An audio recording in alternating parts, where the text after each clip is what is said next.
ఇంట్లో ఎప్పుడూ గొడవలే, మనశ్శాంతి లేదు, ప్రశాంతత ఉండటం లేదు, పిల్లలు మాట వినడం లేదు, ఎంత డబ్బు వచ్చినా నిలవడం లేదు. గుమ్మడికాయ ఎన్నిసార్లు మార్చినా అది కుళ్ళిపోతూ ఉంది.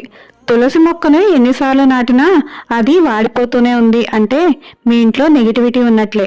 సో ఈ నరదిష్టి నెగిటివిటీ పోవడానికి ప్రతి అమావాస్యకి పౌర్ణమికి సాయంత్రం పూట ఒక గాజు బౌల్లో కల్లుప్పు తీసుకోవాలండి. సాల్ట్ కాదు, కల్లుప్పు మాత్రమే తీసుకోవాలి. దాన్ని ఎవరికి కనిపించకుండా హాల్లో పైన పెట్టుకోవాలి. అలాగా 15 రోజులకు ఒకసారి మారుస్తూ ఉండాలి. అలా కొత్తగా మార్చినప్పుడు పాతగా ఉన్న కల్లుప్పుని తీసుకెళ్లి ఏదైనా పారే నీటిలో వేయాలి. అలా వీలు కాని వాళ్ళు ఒక పెద్ద బౌల్లో వాటర్ తీసుకొని ఆ వాటర్లో ఈ కల్లుప్పు కలిపేయాలి. ఉప్పు మొత్తం కరిగిన తర్వాత మాత్రమే షింక్లో వేయాలి. ఇలా చేయడం వల్ల నరదృష్టి అనేది పోతుందన్నమాట.